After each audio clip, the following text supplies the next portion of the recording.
A single strange light in the sky can rewrite everything we know about the cosmos. We are exploring 27 unbelievable anomalies in the night sky that changed scientific history. By the end, you will understand how these cosmic puzzles completely reshaped our place in the universe. We will uncover why a star seen by medieval monks defied an unchanging heaven, and what mysterious force makes galaxies spin too fast. What is the most profound change a single night sky observation has ever caused? A single point of light, recorded 2,000 years ago, began the story of cosmic anomalies. The Star of Bethlehem, a beacon that guided the Magi, was more than a legend. It was the first documented celestial puzzle that refused to fit the established patterns of the sky. For centuries, astronomers and historians have debated its true nature. Was it a brilliant comet, a guest star we now call a supernova, or something even more subtle? Modern astronomical simulations point to a fascinating possibility. In the years around what we now mark as the birth of Christ, the planets Jupiter and Saturn performed a celestial dance. They moved so close together in the night sky that their combined light would have shone as one dazzling, singular star.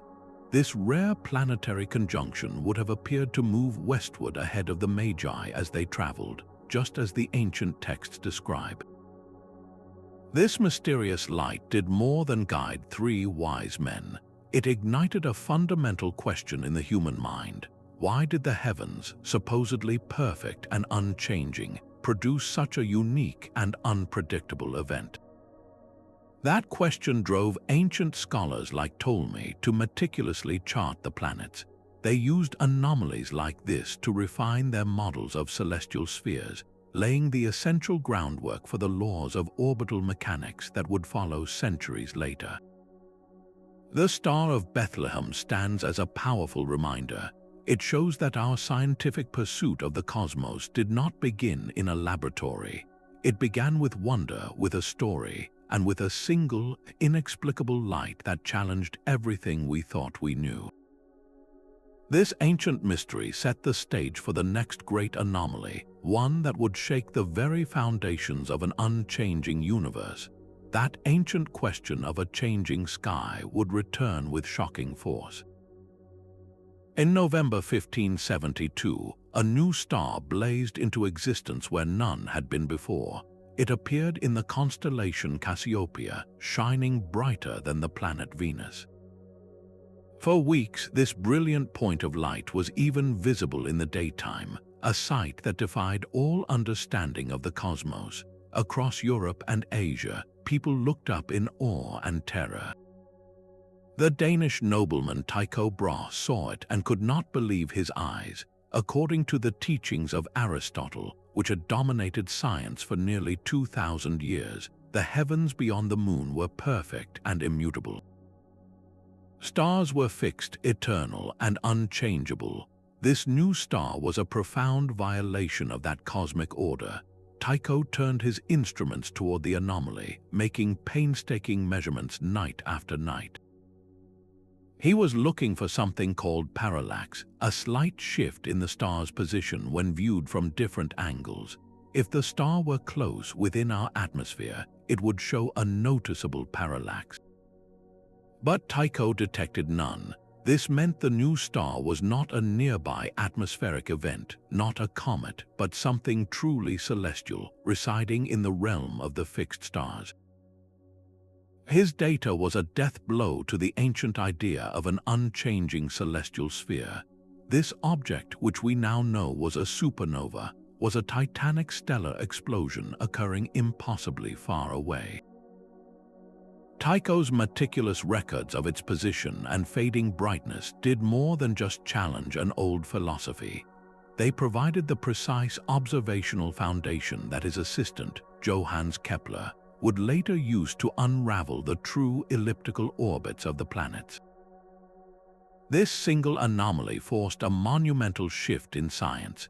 It moved astronomy away from pure philosophical debate and into the rigorous world of empirical, data-driven observation. The universe was no longer a perfect, silent clockwork. It was dynamic, violent, and full of surprises, setting the stage for an even greater tool of discovery that was just over the horizon. Just 32 years after Tycho's star vanished, the heavens delivered another startling blow. In October 1604, a new star, even brighter than the one before, erupted in the constellation Ophiuchus. This was Kepler's supernova, and it was witnessed by astronomers across the globe from China to Europe, all without the aid of a single telescope. Johannes Kepler himself watched it for over a year, meticulously tracking its brilliance as it slowly faded from view. Here was undeniable proof that change was not a fluke but a fundamental property of the stars themselves. The cosmos was not a static, perfect tapestry. It was a place of violent birth and dramatic death. Kepler saw in this stellar explosion a powerful argument for the Copernican model of the universe. If the stars were not fixed on a distant crystal sphere but were instead suns located at vast and varying distances, then their apparent changes made perfect sense. This anomaly became a key piece of evidence in his work on celestial mechanics, linking the behavior of distant stars to the same physical laws that govern the planets orbiting our own sun. The timing was everything. This cosmic event illuminated the skies just as Galileo was preparing to turn his first spyglass toward the heavens. It created an intellectual climate ripe for revolution, reinforcing the radical idea that the universe could be understood not through ancient dogma, but through careful, relentless observation. The supernova of 1604 did more than just change a theory. It accelerated a technological race. It pushed astronomers to demand better instruments, sharper lenses, and more precise ways to measure the previously immeasurable. This drive for better tools would soon reveal that the universe's strangest puzzles were not just about stars being born or dying, but about the very fabric of space and time bending in ways no one could have predicted. A brilliant, ghostly visitor soon streaked across the same skies Tycho had studied. In 1577, a comet with a spectacularly long tail appeared, shining so brightly it could be seen through clouds. Across the globe, from the courts of Europe to the palaces of the Ottoman Empire and the observatories of India, people watched this celestial wanderer with a mixture of fear and fascination. The prevailing wisdom handed down from Aristotle was clear. Comets were not true celestial objects. They were mere exhalations, fiery vapors burning in the upper atmosphere of the Earth, ominous signs of earthly turmoil. Tycho Brahe, still reeling from the implications of his supernova, turned his attention to this new mystery. He meticulously tracked the comet's position night after night, using the same precise instruments. He was searching for that crucial clue, parallax, the telltale shift that would reveal its distance. His measurements were definitive. The comet showed no discernible parallax, proving it was not a local atmospheric phenomenon. It was a celestial traveler, a true object moving through the depths of space far beyond the moon. Even more astonishing was the path it followed. Tycho's data suggested the comet was not moving in a perfect circle around the Earth, as everything in the heavens was supposed to do. Instead, it seemed to be tracing a long, open curve, a parabolic orbit that took it on a journey through the realms of the planets themselves. This single observation shattered two ancient ideas at once. Comets were not atmospheric omens, and the heavens were not filled with rigid, crystalline spheres that would have shattered with the comet's passage. The cosmos was a fluid, open space where objects could travel on their own unique paths. Decades later, this precise data from the Great Comet of 1577 landed on the desk of Isaac Newton. He saw in its parabolic track the perfect evidence for his new theory of universal gravitation. The comet was not a random portent. It was a cosmic billiard ball, its path perfectly predictable by the same mathematical force that made an apple fall to the ground. This anomaly transformed a superstitious fear into a cornerstone of modern physics, proving that the same physical laws governed both heaven and earth. Its global observation also marked a new era, showing how a single cosmic event could unite human curiosity across continents, pushing science forward as a collective, worldwide endeavor. This taught us to watch the sky not for omens, but for the subtle clues that reveal the universe's deepest operating manual. Galileo's spyglass revealed a miniature solar system dancing around Jupiter. In January 1610, he trained his newly built telescope on the bright planet and saw 4 small, star-like points arranged in a straight line beside it. Night after night, he watched these points change position, sometimes disappearing behind Jupiter or vanishing in its shadow, only to reappear on the other side. He realized with growing excitement that these were not fixed stars. They were moons, 4 distinct worlds orbiting another planet. He named them the Medicean stars, but we know them today as the Galilean moons, Io, Europa, Ganymede, and Callisto. This was a discovery that shattered a fundamental pillar of the Earth-centered universe. Every authority, from Aristotle to the Church, taught that all celestial bodies revolved around our world. Yet here was undeniable proof of celestial bodies orbiting something else entirely. Jupiter, with its own family of moons, was a planetary system in miniature. Galileo's meticulous sketches and timings of their orbits gave astronomers something they had never possessed before, a clockwork model of orbital motion right before their eyes. By tracking the moon's eclipses and transits, he provided a predictable, observable system that supported the Copernican idea that not everything circled the Earth. The opposition was fierce and immediate. Some scholars refused to even look through the telescope, while others argued the moons were optical illusions. But the evidence was there, clear and repeatable for anyone bold enough to see. This anomaly did more than just add new objects to the sky. It fundamentally expanded the scale of the cosmos, proving that centers of motion existed far from our own world. The universe was suddenly much bigger, and Earth's place within it far less special. This revelation, born from a simple tube with lenses, demonstrated that the right tool could unveil cosmic truths hidden in plain sight, forcing humanity to confront a universe vaster and more complex than ever dreamed. The next great anomaly would use this expanded view to ask a startling new question. If Earth is not the center, then how do we measure the true, staggering distances to the stars themselves? Galileo's revelation of other worlds demanded a new kind of measurement. We knew Earth moved, but how far away were the stars that seemed to pivot around us? For centuries, astronomers had searched for a tiny, telltale wobble called stellar parallax. As Earth journeys around the Sun, a nearby star should appear to shift its position slightly against the backdrop of more distant stars, just as your thumb seems to jump back and forth when you view it with first one eye closed, then the other. Yet for all their searching, no one could detect this shift. The failure to find it was a major argument against the Copernican system. Perhaps the stars were so impossibly distant that the shift was undetectable, or perhaps, as some insisted, Earth simply was not moving at all.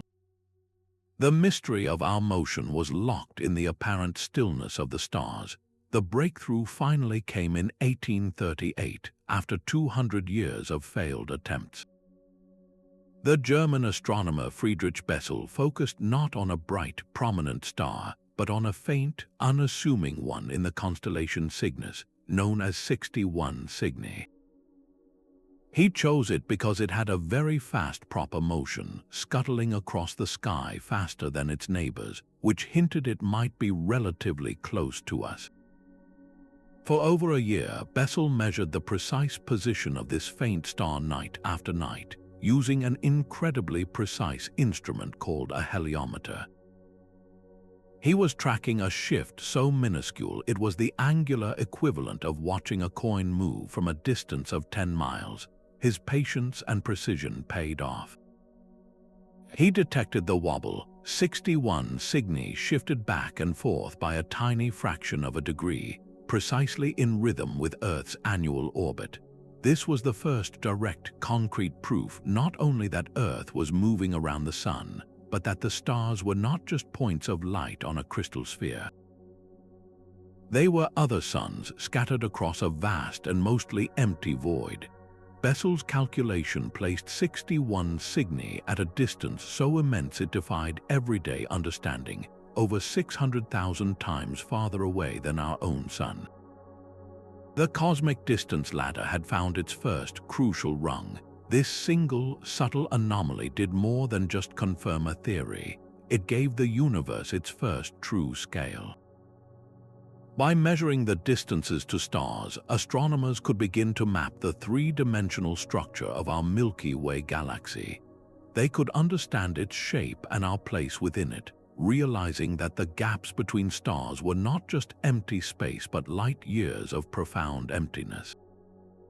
The quest to measure that tiny wobble demonstrated that the most profound truths in astronomy are often hidden not in brilliant explosions, but in the quiet, patient observation of the smallest details. This new map of the cosmos would soon reveal that our galaxy was not the entire universe, but merely one island in an archipelago of countless others, a realization that began with another faint, mysterious smudge of light in the constellation Andromeda. But even with the stars mapped, their constancy was about to be called into question. A quiet star in the constellation Cetus, the Whale, held a secret that would transform our understanding of stellar life itself. In 1596, the Dutch astronomer David Fabricius was charting the sky when he noticed a star of the third magnitude, a reasonably bright point where no such star was supposed to exist. He watched it for several weeks as it slowly faded, and then it vanished completely from view.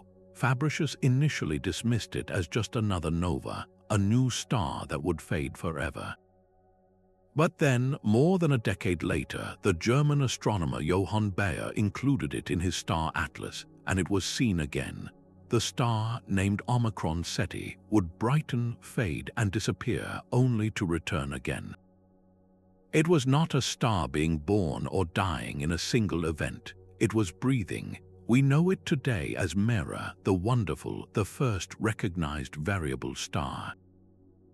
Its cycle is a long, slow pulse, taking about 11 months to swell in brightness until it outshines nearly every other star in its constellation, then dimming back to near invisibility.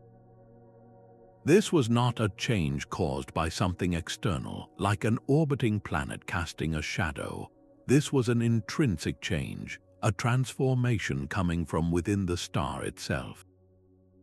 Mira is a pulsating red giant, a vast, aging sun that rhythmically expands and contracts, growing hotter and brighter, then cooler and dimmer in a cosmic heartbeat.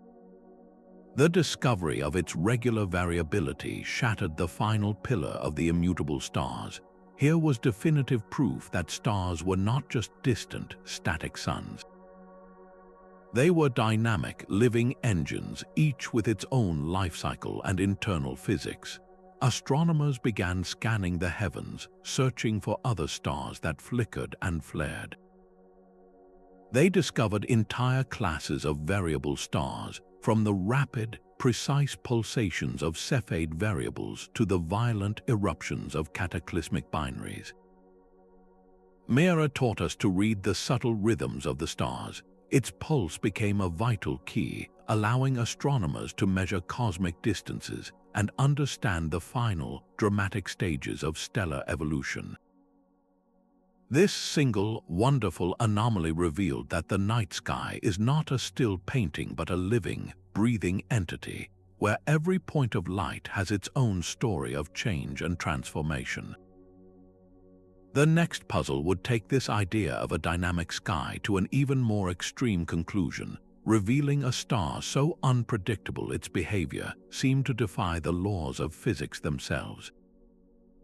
The predictable pulse of Mira was a gentle rhythm, but the universe also has a frantic, stuttering heartbeat.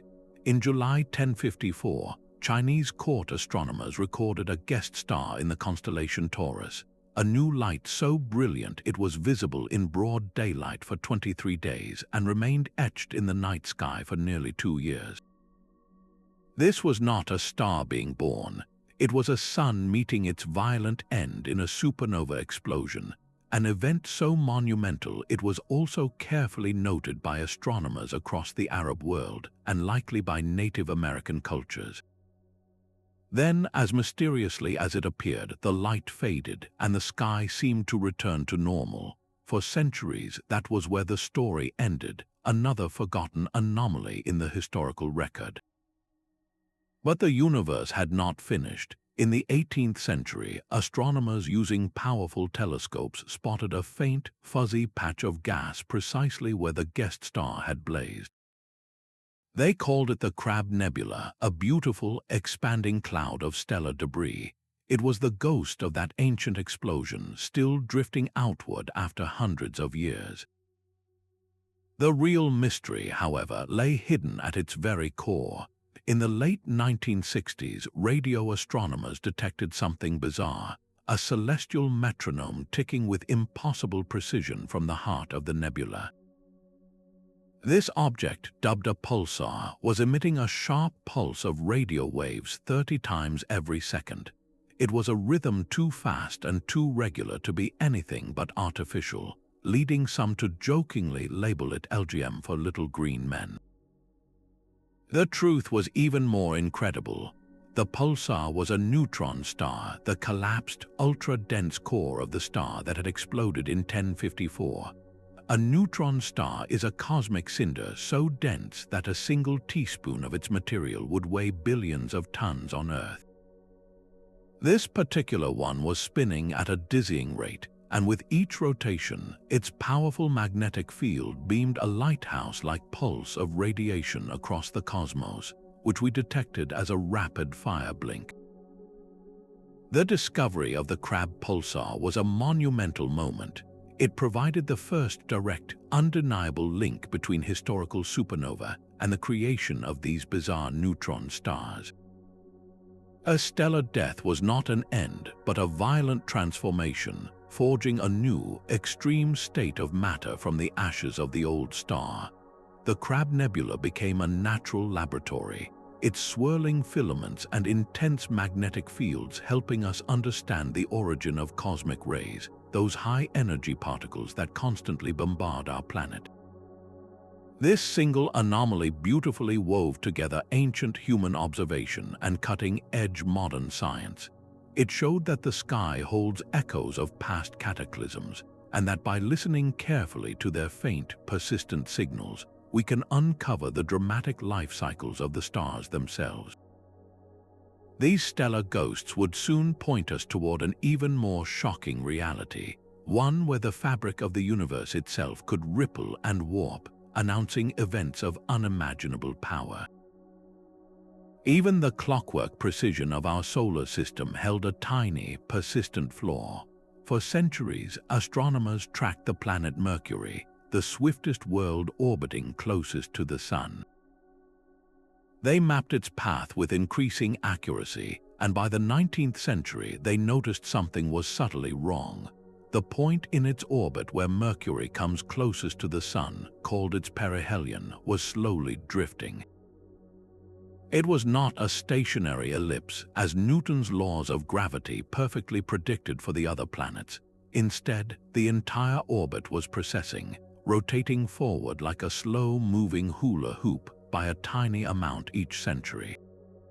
This was not a mistake in the math. Astronomers had accounted for every possible gravitational tug from the other planets, especially from Venus and Jupiter. Yet after all that careful calculation, a small discrepancy remained. Mercury's orbit was gaining about 43 arcseconds of extra precession every century.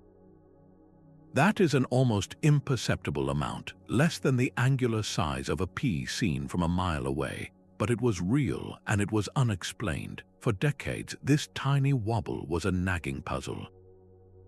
Some even proposed the existence of an unseen planet, dubbed Vulcan, orbiting inside Mercury's path, whose gravity might be causing the drift, but searches for Vulcan came up empty. The anomaly stood as a quiet rebellion against Newton's seemingly perfect universe, a single thread that, when pulled, threatened to unravel our entire understanding of gravity. The solution arrived not from a new planet, but from a radical new theory of the cosmos itself. In 1915, Albert Einstein presented his general theory of relativity. He proposed that gravity is not a mysterious force acting across space, but rather the warping of spacetime itself by mass and energy. A massive object like the Sun creates a deep dimple in the fabric of the universe, and planets follow the curved paths within this dimple. Einstein applied his complex equations to the problem of Mercury. He calculated the precise orbit a planet would follow in the curved spacetime around the Sun. The result was breathtaking. His theory predicted an extra precession of exactly 43 arcseconds per century. It matched the anomaly perfectly. This was the moment general relativity passed its first great test. Mercury's tiny drift was not a flaw in Newton's universe, but a signature of Einstein's. It was the first direct evidence that space and time are not a static stage, but a dynamic fabric that can bend and stretch. The planet's path was the visible trace of an object rolling along a groove in curved spacetime. This success demonstrated that the most profound revolutions in science often begin not with a bang, but with a whisper, a tiny inconsistency that refuses to go away. It taught astronomers to trust their most precise measurements, for the universe often hides its greatest secrets in the smallest of details. If the Sun's gravity could warp space enough to reveal itself in Mercury's orbit, what other, more extreme distortions might be waiting in the deeper cosmos? The subtle wobble of Mercury was a clue written in the geometry of space itself, a whisper of a universe that bent and curved, but the next great anomaly was not a subtle drift. It was a new world hiding in plain sight. On a routine night in March 1781, the musician and amateur astronomer William Herschel was methodically scanning the sky from his garden in Bath, England. His powerful, homemade telescope revealed a small, pale disk that did not look like a star. Stars, even when magnified, remain sharp points of light. This object was clearly a little globe. Herschel initially reported it as a curious either nebulous star or perhaps a comet, but its path across the sky was slow and nearly circular, unlike the long, elliptical orbits of comets. The mathematical genius of astronomers across Europe was soon brought to bear on this mysterious wanderer. They calculated its orbit and arrived at a stunning conclusion. This was no comet. It was a new primary planet orbiting our Sun far beyond the known frontier of Saturn. Herschel had discovered Uranus, the first planet ever found with the aid of a telescope. The news electrified the public and shattered the ancient assumption that the solar system was complete. For thousands of years, humanity had known only 6 planets. Now there was a 7th, a frozen giant circling in the darkness. The discovery was a triumph of technology and meticulous observation, proving that the cosmic neighborhood was larger and more mysterious than anyone had dared to suppose. But Uranus itself soon became an anomaly. As decades passed, astronomers tracked its orbit with increasing precision, and they found it was not moving as it should. Something was gently tugging at the giant world, pulling it slightly off its predicted path. The only explanation was the gravitational influence of another, even more distant, unseen planet. The stage was set for one of the most dramatic moments in the history of science. Using only mathematics and Newton's law of gravity, two astronomers, Urbain Le Verrier in France and John Couch Adams in England, independently calculated where this eighth planet must be.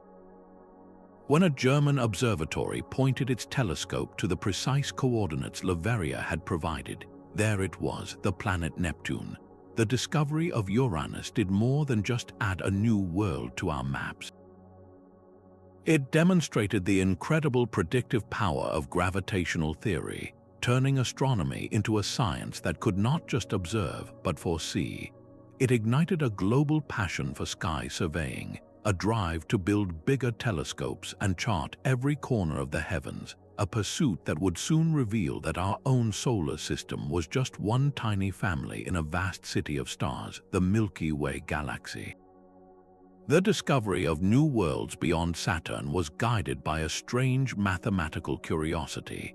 In the 1760s, astronomers Johann Titius and Johann Bode noticed a peculiar numerical pattern in the distances of the planets from the Sun. If you wrote down a simple sequence of numbers starting with 0, then 3, then 6, and so on, doubled each time, and then added 4 to each, the results almost perfectly matched the orbital distances of the known worlds. Mercury fit, Venus fit, Earth fit, Mars fit. But then the pattern pointed to a gap, a blank space between Mars and Jupiter where a planet ought to be, according to the math. For decades, this was just an interesting coincidence, but after the discovery of Uranus, whose orbit fit the pattern beautifully, the hunt for the missing world began in earnest. Astronomers across Europe scoured the celestial highway between Mars and Jupiter, searching for the phantom planet. The breakthrough came on the first night of the 19th century. Giuseppe Piazzi, working from an observatory in Palermo, Italy, was mapping stars when he found a tiny, star-like point that moved from night to night. He named it Ceres after the Roman goddess of agriculture. The missing planet had seemingly been found, but the story was not so simple. Just over a year later, another small world was discovered in the same orbital neighborhood. Then another and another. Ceres was not a lone planet. It was the largest member of a vast swarm of rocky debris, a belt of asteroids. The Titius-Bode law had not led to a single new world, but to an entirely new class of celestial object. The pattern itself was eventually revealed to be a numerical fluke, not a true law of nature. Yet its predictive power was undeniable. It had guided telescopes to a region that held profound secrets.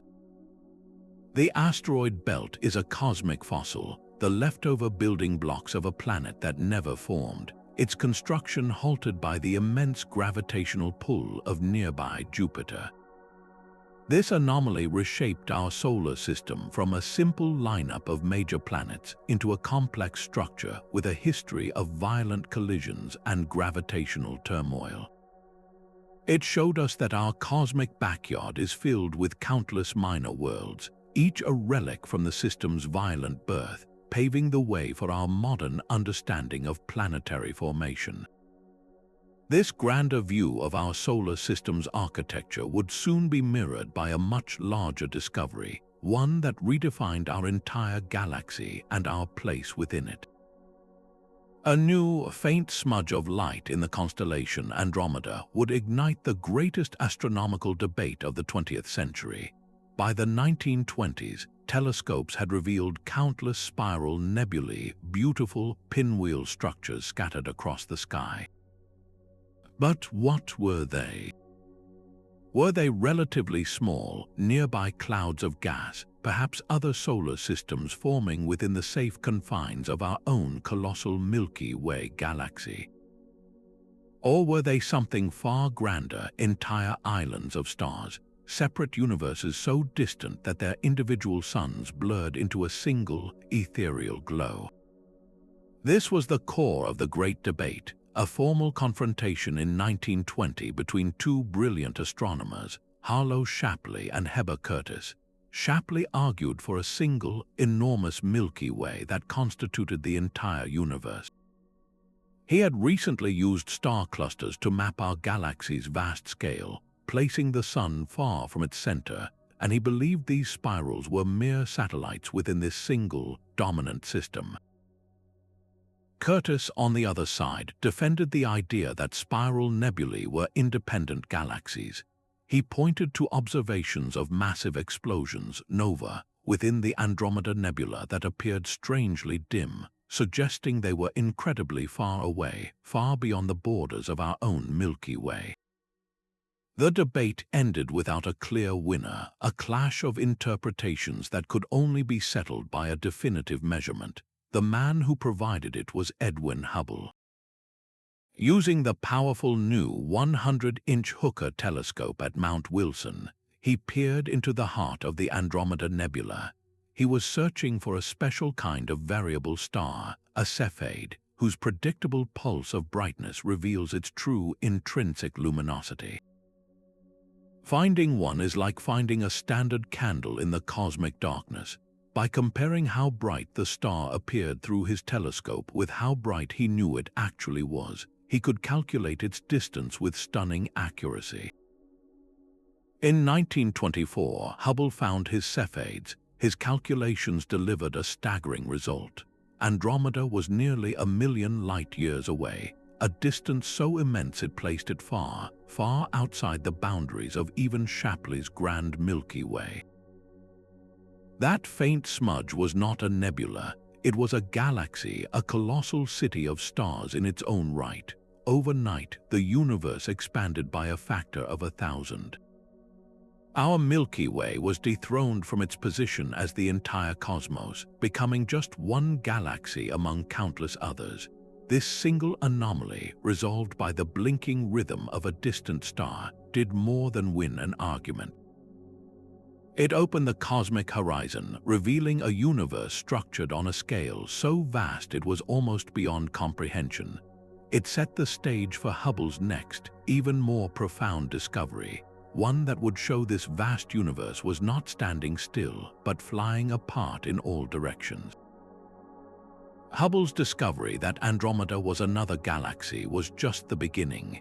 He had opened a window to a universe filled with island universes, but when he looked closer, he noticed something deeply strange about the light coming from them. The spectral lines of these distant galaxies were not where they were supposed to be. They were all systematically shifted toward the red end of the spectrum. This redshift was a familiar phenomenon, a cosmic version of the Doppler effect. Just as the sound of a siren drops to a lower pitch as an ambulance speeds away from you, the light from a receding object is stretched to longer, redder wavelengths.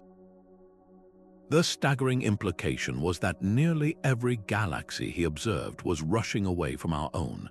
The universe was not static, it was flying apart. Hubble then made the connection that would redefine cosmology. He plotted the distances of galaxies against their velocities and found a stunningly simple, linear relationship. The farther away a galaxy was, the faster it was receding. This was Hubble's law, a direct and observable consequence of the universe itself expanding. The entire cosmic fabric of space was stretching, carrying the galaxies along with it like raisins in a rising loaf of bread. This single graph transformed our understanding of the cosmos. If the universe is expanding now, then running the film backward in time implies everything was once compressed into an unimaginably hot, dense state. Hubble's observation became the first direct observational evidence for the Big Bang theory, the idea that the universe had a definite beginning. Cosmology was no longer a realm of pure speculation. It became a rigorous observational science where theories could be tested against hard data from the sky. This revelation was only possible because it stood on the shoulders of earlier anomalies. Hubble relied on the Cepheid variable stars, those cosmic mile markers whose rhythmic pulses were first understood by studying stars like Mira, to measure the vast distances to his galaxies. One discovery built upon another, each anomaly a crucial piece of a grander puzzle. The fact that space itself is stretching invites a profound question. If we can trace this expansion back to a beginning, what other clues has the universe left behind from its fiery birth? Hubble's expanding universe cried out for a final piece of evidence, a ghostly echo of its violent birth. That echo arrived not through a powerful telescope, but from a strange, persistent noise plaguing a giant horn-shaped antenna in New Jersey.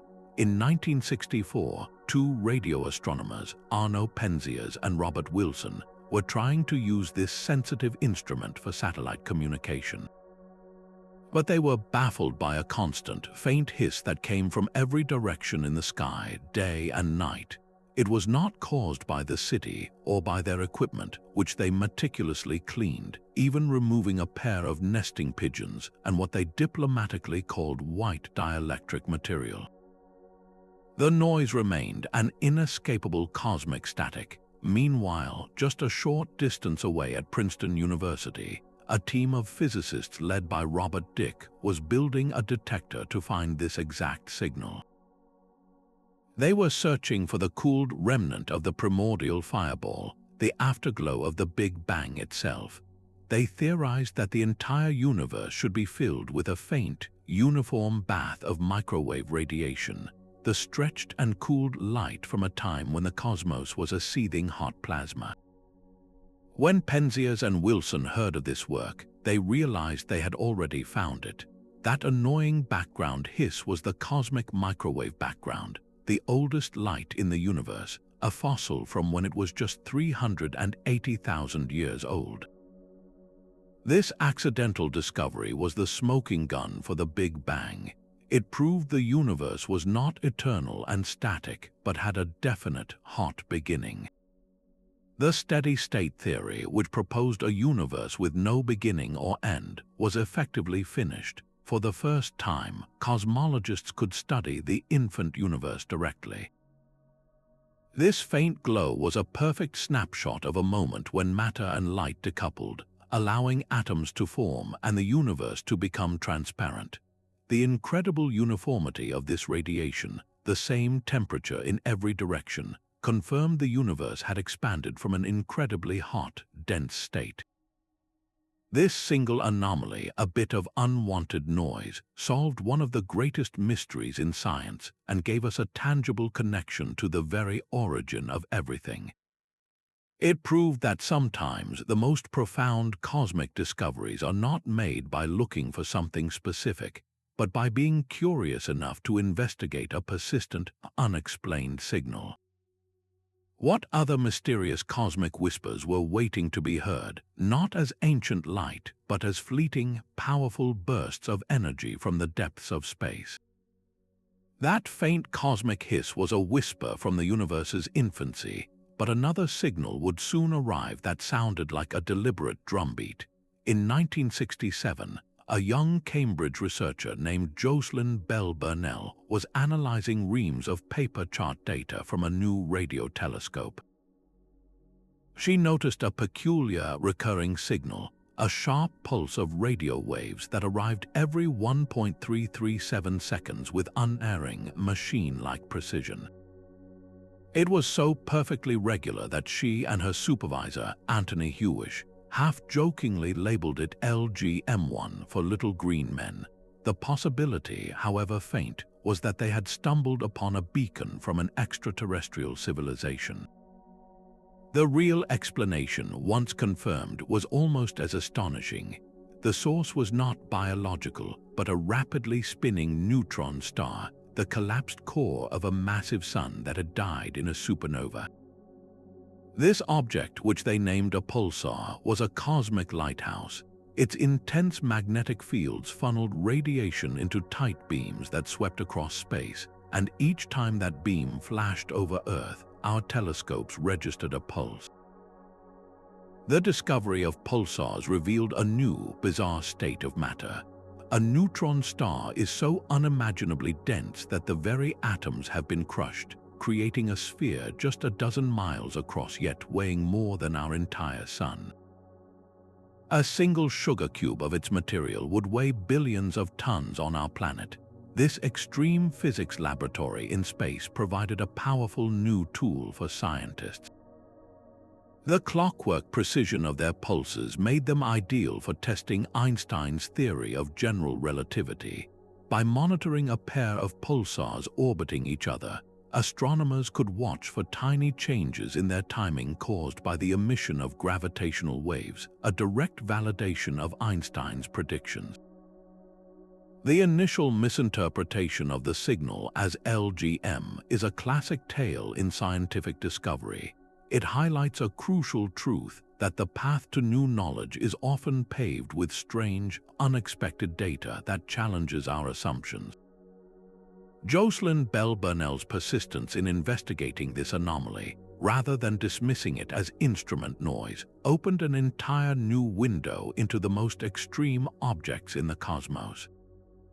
It taught us to listen carefully to the universe's rhythms, for even the strangest beats can reveal the profound and violent dances of dead stars.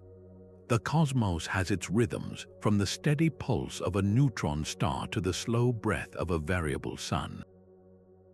But sometimes the universe breaks its own patterns with a single, startling shout. On a sweltering August night in 1977, a radio telescope at Ohio State University known as the Big Ear was silently scanning the sky. It was part of a systematic search for extraterrestrial intelligence, a patient effort to find a signal that was not natural. Volunteer astronomer Jerry Amon was reviewing the telescope's computer printout days later, a long scroll of alphanumeric data where most numbers and letters indicated mundane cosmic noise. His eye caught a sequence so extraordinary that he circled it in red pen and wrote one word in the margin: "Wow." The signal, originating from the direction of the constellation Sagittarius, was a powerful, narrowband radio burst. It was exactly what theorists predicted an artificial broadcast from another civilization would look like: a pure tone on one frequency, unlike the broad-spectrum noise of stars or galaxies. It lasted for 72 seconds, the exact time the Big Ear's fixed antenna could focus on that single point in the sky, and then it vanished. It was never heard again, despite dozens of subsequent searches. The WOW signal became an instant legend, a one-time event that ignited fierce debate. Was it a message accidentally intercepted and then lost, or was it some bizarre, unknown natural phenomenon, a celestial mirage that has never repeated? The signal's sheer intensity ruled out most earthly interference, like a passing satellite or aircraft. Its narrow frequency was locked to a protected band, a quiet channel in the radio spectrum where transmission is forbidden by international agreement, making it unlikely to be human-made. For decades, this solitary anomaly has stood as a tantalizing enigma. It profoundly influenced the protocols of SETI, teaching scientists to look not just for repeating patterns, but for powerful, one-off events. It forced the development of new arrays of telescopes that could monitor vast swaths of sky continuously, hoping to catch the next cosmic shout before it fades into silence. The WOW signal is a monument to the power of a single, unexplained data point. It reminds us that our search for cosmic company is filled with both profound silence and fleeting, electrifying possibilities. This unresolved mystery pushes us to build better ears to listen to the universe, always wondering if the next great discovery will be a repeating rhythm or another brief, brilliant, and unforgettable hello. That solitary, unexplained WOW signal was a quiet mystery, but the cosmos was hiding a far more violent secret. In the late 1960s, American military satellites designed to watch for clandestine nuclear tests began picking up something they were not looking for. Their sensitive detectors registered sudden, intense blasts of pure energy, flashes of gamma rays so powerful they saturated the instruments. These bursts came from random directions in space, not from the Earth below, and they lasted for mere seconds before vanishing without a trace. The discovery was immediately classified. In the tense climate of the Cold War, any unexplained high-energy phenomenon was treated as a potential new weapon or a covert act of aggression. For years, these cosmic explosions were a state secret, known only to a handful of analysts and officials. When the data was finally declassified and shared with astronomers, the scientific community was baffled. What natural process could possibly generate such a titanic, fleeting release of energy, outshining for a brief moment every other source in the entire gamma-ray sky? The mystery deepened for decades. Were these bursts coming from within our own galaxy, perhaps from neutron stars in our cosmic backyard? Or were they cosmological, originating from the far edges of the universe?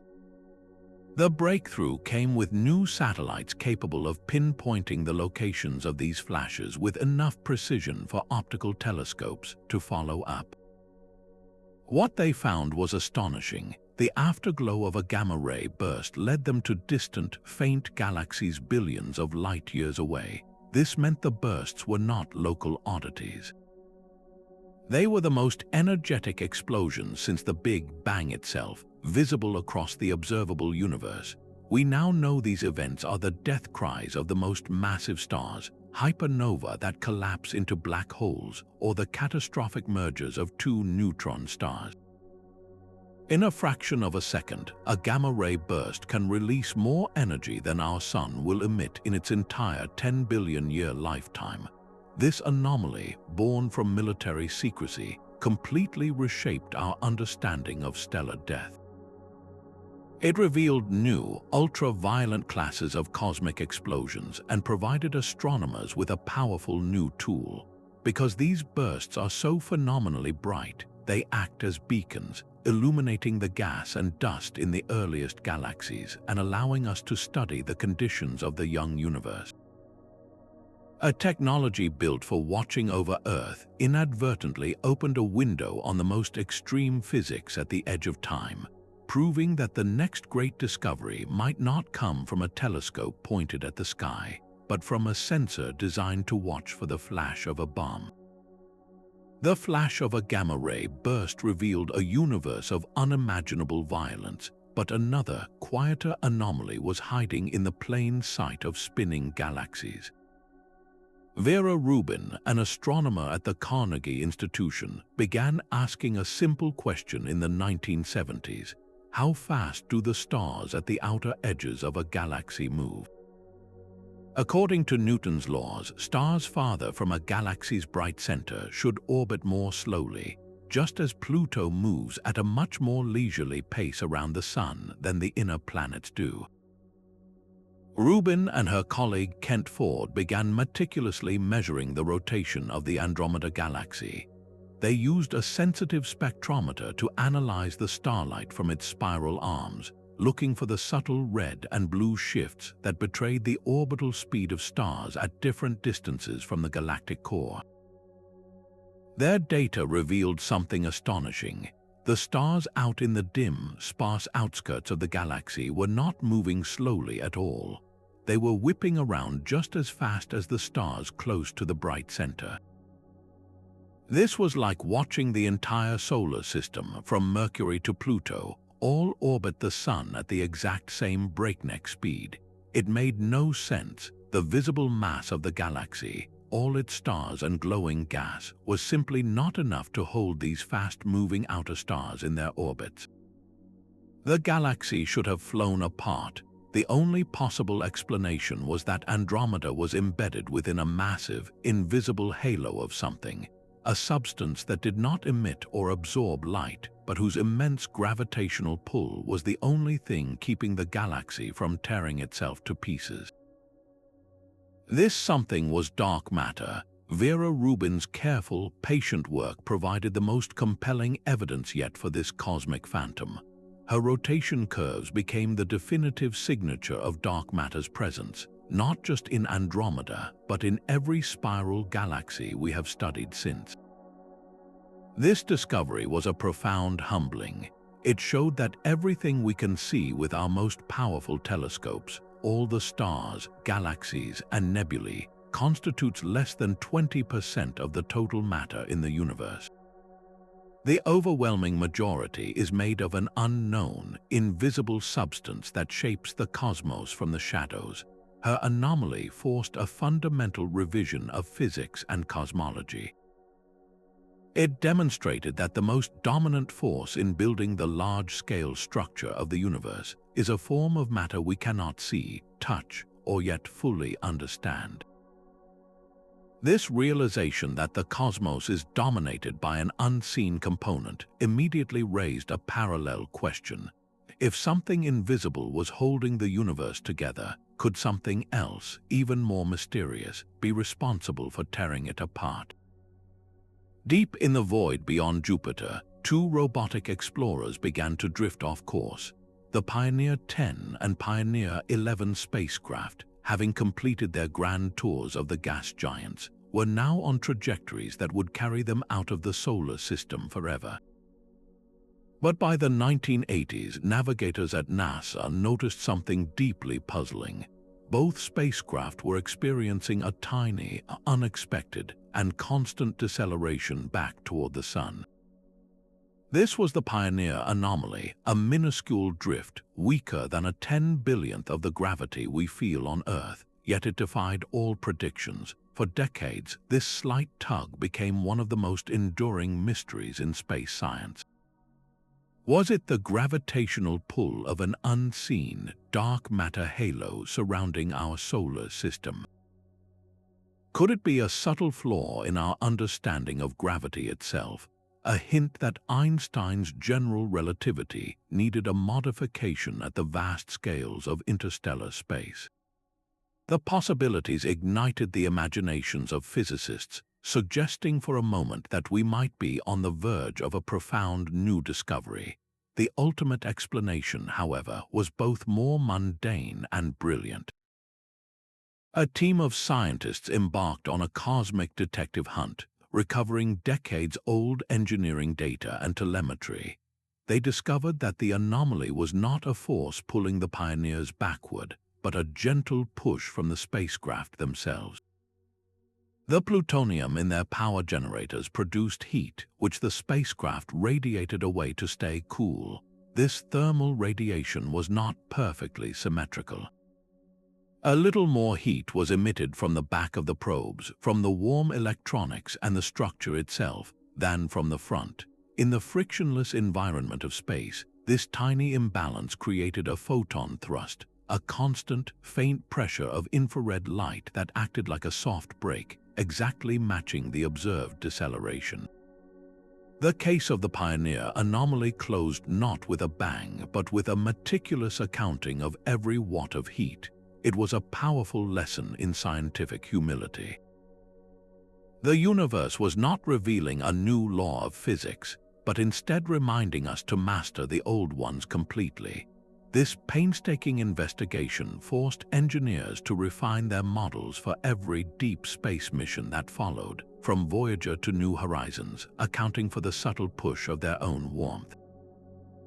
It proved that even a failed revolution in physics is a success for science, pushing our precision to new limits and teaching us that the most elusive secrets are sometimes hiding in the details we thought were too ordinary to matter. The Pioneer's journey into deep space taught us to master the subtle physics of our own creations, but another mystery was waiting much closer to home, hidden in the paths of ancient icy wanderers. For centuries, comets seemed to arrive from random, unpredictable directions in the sky. These long-period comets, with orbits lasting thousands of years, would fall from the blackness, swing around the sun, and then vanish back into the void. Their paths were not confined to the flat plane of the solar system where the planets orbit. They came from all angles, a celestial bombardment with no apparent source. In the 1950s, the Dutch astronomer Jan Oort tackled this puzzle. He meticulously analyzed the orbits of these comets and noticed a fascinating pattern. They were not arriving from interstellar space.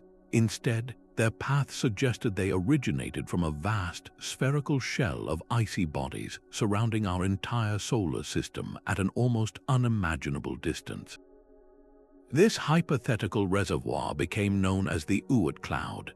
Think of our solar system not just as the planets, but as a series of nested realms. You have the inner rocky planets, then the asteroid belt, followed by the gas giants, and beyond Neptune the Kuiper belt of icy dwarfs like Pluto.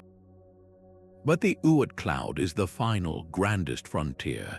It is a colossal sphere of trillions of frozen comets, starting about 2,000 times farther from the Sun than Earth and stretching perhaps halfway to the next star. Oort realized this distant cloud was the only explanation. Occasional gravitational nudges from passing stars or the gentle tidal pull of the Milky Way itself would dislodge one of these icy fossils, sending it on a million-year fall toward our Sun. This single theoretical leap did more than just explain where comets come from. It provided a stunning fossil record of the solar system's violent birth. The Oort cloud is the leftover debris from the planetary construction site, material that was flung outward by the gravitational slingshot of the young giant planets 4.5 billion years ago. These icy bodies never coalesced into a planet. They remain frozen in time, preserving the pristine conditions of the solar system's infancy. The existence of this vast, unseen structure fundamentally expanded the known boundaries of our cosmic home. It showed that our Sun's gravitational influence extends nearly a light year into space, and it forced astronomers to consider how the giant planets migrated and scattered material during the solar system's chaotic early days. Jan Oort's hypothesis was a triumph of theoretical prediction. He used the anomalous paths of a few comets to envision an entire, invisible architecture surrounding us, a structure we still cannot see directly, but whose presence is written in the trajectories of every long-period comet that graces our night sky. This deep freeze at the edge of our influence holds the raw ingredients of worlds, and its occasional gifts streaking through our inner solar system are beautiful, fleeting reminders of our system's tumultuous origin story. The hunt for a phantom planet beyond Neptune had ended with a far stranger reality. For decades, astronomers speculated about a distant belt of icy objects, a frozen debris field left over from the solar system's formation.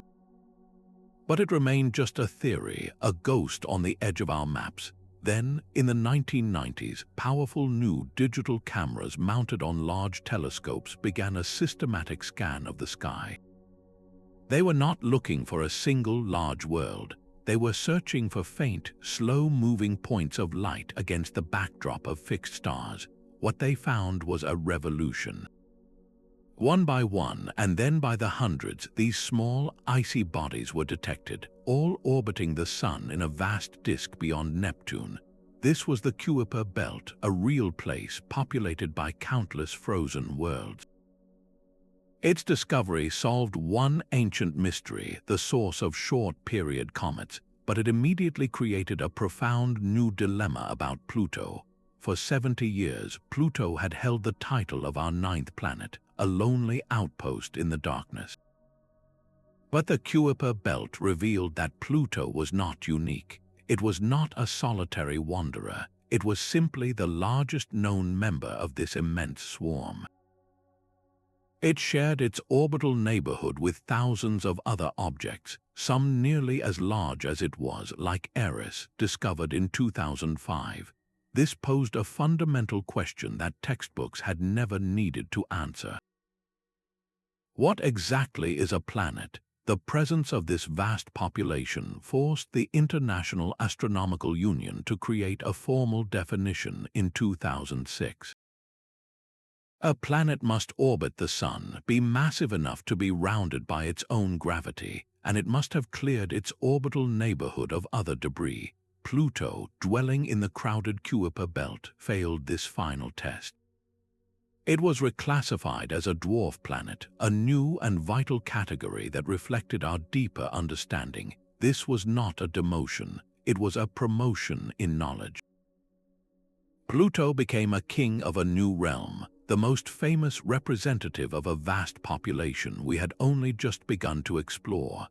This anomaly reshaped our solar system model from 9 planets to 8, plus an entire belt of dwarf planets and smaller bodies. It was a powerful lesson in how science corrects itself. Our cosmic definitions are not carved in stone. They are living ideas that evolve with every new telescope image, reminding us that the universe is always more complex and wonderful than our previous categories can contain. For centuries, we thought our solar system was a cosmic blueprint, a standard model for how planets form and orbit. That comforting assumption shattered in 1995. 2 Swiss astronomers, Mira and Didier Queloz, announced the discovery of a planet orbiting a star called 51 Pegasi, a sun almost identical to our own. But this world, named 51 Pegasi b, was unlike anything in our solar system. It was a gas giant like Jupiter, yet it was orbiting so close to its star that its year lasted a mere 4 Earth days. This was a place where a giant planet was not in the cold outer reaches, but searingly close, a roasting world where metals would vaporize. The method they used was as ingenious as the discovery itself. They did not see the planet directly. Instead, they watched the star itself, detecting a subtle wobble in its light. This is the radial velocity method. As the planet orbits, its gravity tugs on the star, causing the star to move in a tiny, rhythmic dance. When the star wobbles toward us, its light is compressed, shifting slightly to the blue end of the spectrum. When it wobbles away, the light stretches, shifting to red. By measuring this delicate stellar dance, they could infer the planet's presence, mass, and orbit. The discovery was met with initial skepticism, as earlier claims of exoplanets had been disproven, but the data was undeniable. This single anomaly broke the dam. It proved that planets were not only common around other stars, but that they could exist in configurations we had never dreamed possible. Our solar system was not the template for the universe. It was just one arrangement in a seemingly infinite gallery of planetary systems. This confirmation opened a floodgate. Suddenly, astronomers had a proven method and a new target. Thousands of exoplanets have been discovered since, from super-Earths and mini-Neptunes to water worlds and lava planets. This new field of comparative planetology allows us to study how atmospheres form, how orbits stabilize, and what conditions might lead to habitability. The discovery of 51 Pegasi b did more than add new worlds to our charts.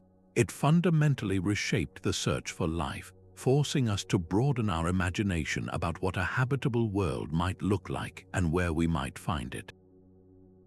This single, wobbling star gave us a new cosmic perspective, proving that the universe is teeming with planetary diversity, setting the stage for us to find worlds that defy even these new and expanded rules. The diversity of alien worlds was a staggering revelation, yet some stars held secrets far stranger than any exoplanet. In 2015, a team of citizen scientists sifting through data from the Kepler Space Telescope spotted a star behaving unlike any other. KIC 8462852, later nicknamed Tabby's star, was flickering in a way that defied all logic. It did not pulse with a gentle rhythm like Mira. Instead, it underwent wild, unpredictable dips in brightness, sometimes dimming by a staggering 22%. This was not the smooth, symmetrical shadow of an orbiting planet. A planet the size of Jupiter would block only about 1% of a star's light. This was as if a colossal, jagged object, or a vast swarm of objects, was passing in front of the star, blocking its light in a chaotic, uneven pattern. The data was so bizarre it ignited a firestorm of speculation. The most tantalizing, though least likely, theory was that we were witnessing an alien megastructure, a vast swarm of energy collecting panels known as a Dyson sphere under construction. This captured the public imagination, turning a technical anomaly into a global sensation. But science demands more than exciting stories. Follow-up observations across every wavelength, from ultraviolet to infrared, pointed toward a more natural, if still mysterious, culprit. The dimming was caused not by solid structures, but by massive clouds of extremely fine dust orbiting the star. This dust scatters and absorbs blue light more than red, which is exactly what telescopes detected. The leading theory suggests a family of shattered comets or the remains of a pulverized moon creating a colossal, opaque ring of debris. The true power of the Tabby star anomaly lies not in its ultimate explanation, but in the process it revealed. It showcased the incredible power of citizen science, where volunteers can spot a cosmic needle in a haystack of data that professional astronomers might have missed. It proved that even in an age of automated surveys and vast digital archives, human curiosity remains an essential tool for discovery. This single, flickering star taught us that our galaxy still holds profound puzzles, and that the most unexpected data point can force us to reconsider what is possible around a star. It drove the development of new, automated sky surveys designed to catch these brief, enigmatic events, ensuring we are always watching for the next great cosmic surprise. Even the briefest signal can carry a universe of meaning. In 2007, astronomer Duncan Lorimer was sifting through archived data from a radio telescope in Australia, searching for distant pulsars. Buried in the observations was something that should not have been there, a single, brilliant burst of radio energy that lasted just 5 milliseconds. It was a cosmic flash in the pan, a pulse so powerful it outshined entire galaxies for that fleeting instant, and it had come from billions of light years away. This was the first detected fast radio burst, an anomaly so transient it was almost missed entirely. For years, it was a solitary mystery, a one-off event that defied explanation. Was it a glitch, a local artifact, or something real? Then other telescopes began catching them, these millisecond chirps from the void. Some burst once and vanish forever, while others, the repeaters, flicker on and off from the same patch of sky, offering a tantalizing clue. Their immense energy points to origins in the most extreme environments imaginable. The leading theories are cosmic in their violence, the eruptions from highly magnetized neutron stars called magnetars, or the cataclysmic collisions between two neutron stars. Each burst is a message in a bottle carrying a unique signature. As these radio waves travel across the universe, they pass through clouds of ionized gas and the diffuse plasma that floats between galaxies. This material leaves a subtle fingerprint on the signal, a dispersion that slows different frequencies by different amounts. By measuring this smear, astronomers can literally weigh the invisible matter between us and the burst, mapping the missing atomic material that theorists knew must exist but could never before see. Fast radio bursts have become unexpected tools, natural probes that illuminate the darkness between the stars. Their very detection is a triumph of modern technology, of digital data recording that preserves every millisecond of observation, allowing scientists to mine old archives for new discoveries. These fleeting signals remind us that the cosmos is not just vast, but also intensely dynamic, crackling with energies that flare and vanish in the blink of an eye. forever challenging us to watch more closely and listen more carefully to the silent symphony of the sky. That flickering star taught us the power of a long, patient stare. Tabby's star, once the subject of thrilling speculation about alien megastructures, has not surrendered its secret easily. Years of relentless observation from telescopes around the world have slowly whittled away at the more exotic theories. The colossal, structured object blocking its light was a compelling story, but the data began to tell a different, more granular tale. Careful analysis of the starlight revealed a crucial clue: the dimming was not uniform. When the star faded, its blue light was blocked more than its red light. This is the classic signature of dust, tiny particles smaller than a grain of smoke, which scatter shorter wavelengths. A solid megastructure would block all colors equally, creating a flat, neutral shadow. The presence of dust pointed firmly toward a natural, albeit still bizarre, phenomenon. The leading explanation now suggests a vast, chaotic cloud of fine debris, perhaps the remains of a shattered moon or a family of comets torn apart by the star's gravity, orbiting in a strange, uneven swarm. This anomaly did more than just rule out aliens. It forced astronomers to develop entirely new methods for analyzing the subtle fingerprints in a star's light curve, teaching them how to distinguish between the shadow of a planet, the drift of a dust cloud, and the intrinsic flicker of stellar activity. The case of Tabby's star is a masterclass in scientific humility. It shows that the most exciting anomalies are not always the ones with the most dramatic answers, but the ones that demand the most persistent observation. Some cosmic puzzles refuse to be solved in a single observing season, reminding us that the universe operates on a timescale far grander than our own.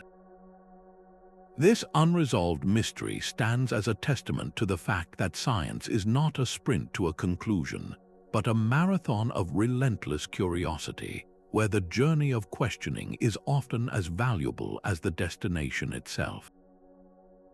Our most precise measurements of the cosmos are now telling us two different stories. This is the Hubble Tension, a modern anomaly that pits the ancient universe against the contemporary one. On one side, we have the Planck satellite's exquisitely detailed map of the cosmic microwave background, the afterglow of the Big Bang. By studying the faint ripples in this baby picture of the universe, scientists can project forward, calculating exactly how fast the cosmos should be expanding today. This is the universe's starting condition, its initial push. On the other side, telescopes like Hubble peer at stars and supernova in our nearby cosmos, directly measuring the current expansion rate. These are not projections but direct observations of how fast galaxies are actually receding from us right now. The problem is stark: the numbers do not match. The local universe appears to be expanding significantly faster than the early universe's data predicts. It is as if you measured the speed of a car at the moment it left the factory, and then measured it again on the highway, only to find it is now moving faster than its engine should possibly allow. This is not a small rounding error. It is a persistent discrepancy that has survived a decade of repeated checks and improved measurements. The tension forces a difficult question. Is there something fundamentally wrong with our standard model of cosmology? Could dark energy, the mysterious force driving the expansion, be evolving and growing stronger over time? Perhaps the properties of ghostly neutrinos are stranger than we thought, or an entirely unknown force acted in the universe's youth. Or, the most humbling possibility, could there be a subtle, unaccounted-for error in our magnificent but human-made instruments? This anomaly is not a crisis but a catalyst. It has ignited a golden age of theoretical innovation, with physicists proposing bold new ideas to explain the mismatch. The Hubble tension beautifully demonstrates that science is at its most alive not when all the answers are known, but when the best data we have creates a puzzle that refuses to be solved. It proves that our cosmic map still has blank spaces marked with the most exciting words of all: "Here be dragons." The Hubble Tension shows a universe expanding faster than its own baby pictures predict, but a new telescope has just opened a window to an even more baffling youth. The James Webb Space Telescope, with its golden mirror peering into the infrared, was designed to see the very first galaxies being born. Scientists expected to find small, fragile collections of young stars, the cosmic toddlers from the universe's infancy.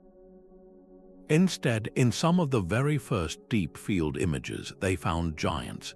They discovered galaxies that appeared far too massive, too structured, and too evolved to exist a mere few 100 million years after the Big Bang.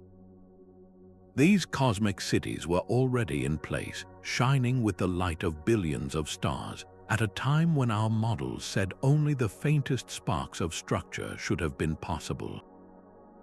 It is like finding a bustling, modern metropolis in the ruins of an ancient village, a discovery that defies the slow, gradual story of galaxy formation. The starlight from these early giants suggests they formed stars at a ferocious rate, a frenzy of creation that challenges our understanding of how matter clumped together in the early cosmos. Did dark matter behave differently? Did supermassive black holes form and seed galaxies faster than anyone thought possible? Or is our entire cosmic timeline, built over decades of observation, somehow in need of a fundamental rewrite? Every new instrument carries the potential not just for answers but for deeper questions. The Webb telescope, our most powerful eye on the cosmos, is doing exactly what great explorers do. It is redrawing the map and revealing continents we never knew existed. These early surprises are a profound reminder that our cosmic story is not a finished book, but a living manuscript, constantly being edited and expanded with every new dawn of discovery. These 27 cosmic puzzles share a single, powerful origin story. Each one began as a flicker of doubt, a stubborn observation that refused to fit the established picture of the universe. From Tycho's new star to the impossible spin of galaxies, these anomalies did not just add new facts. They forced revolutions. They compelled us to tear down old models and build new ones from the ashes of our certainties. Science, it turns out, does not only advance by the slow, steady accumulation of data. Its greatest leaps forward come from these disruptive moments, when a single piece of the cosmic puzzle simply does not fit, demanding that we change the picture on the box. This relentless process of challenge and revision is the true engine of discovery. It pushed us to build better telescopes to see farther, to invent new mathematics to describe curved space, and to listen for whispers from the dawn of time. Every anomaly, from the wobble of Mercury's orbit to the faint hiss of the cosmic microwave background, expanded our cosmic address, moving us from the center of a small, unchanging stage to a tiny speck in a vast, dynamic, and expanding multiverse of galaxies. The history of astronomy is written in these beautiful mistakes, these glorious interruptions that prove our knowledge is always provisional.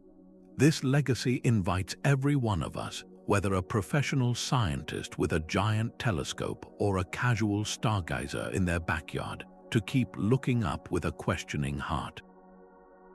The next great anomaly is waiting, a faint glimmer in the data or a strange rhythm in the sky that, when investigated with courage and curiosity, could once again change everything we know about our incredible universe. These 27 cosmic puzzles share a single, powerful origin story. Each one began as a flicker of doubt, a stubborn observation that refused to fit the established picture of the universe. From Tycho's new star to the impossible spin of galaxies, these anomalies did not just add new facts. They forced revolutions. They compelled us to tear down old models and build new ones from the ashes of our certainties. Science, it turns out, does not only advance by the slow, steady accumulation of data. Its greatest leaps forward come from these disruptive moments when a single piece of the cosmic puzzle simply does not fit, demanding that we change the picture on the box. This relentless process of challenge and revision is the true engine of discovery. It pushed us to build better telescopes to see farther, to invent new mathematics to describe curved space, and to listen for whispers from the dawn of time. Every anomaly, from the wobble of Mercury's orbit to the faint hiss of the cosmic microwave background, expanded our cosmic address, moving us from the center of a small, unchanging stage to a tiny speck in a vast, dynamic, and expanding multiverse of galaxies. The history of astronomy is written in these beautiful mistakes, these glorious interruptions that prove our knowledge is always provisional. This legacy invites every one of us, whether a professional scientist with a giant telescope or a casual stargazer in their backyard, to keep looking up with a questioning heart. The next great anomaly is waiting, a faint glimmer in the data or a strange rhythm in the sky that, when investigated with courage and curiosity, could once again change everything we know about our incredible universe.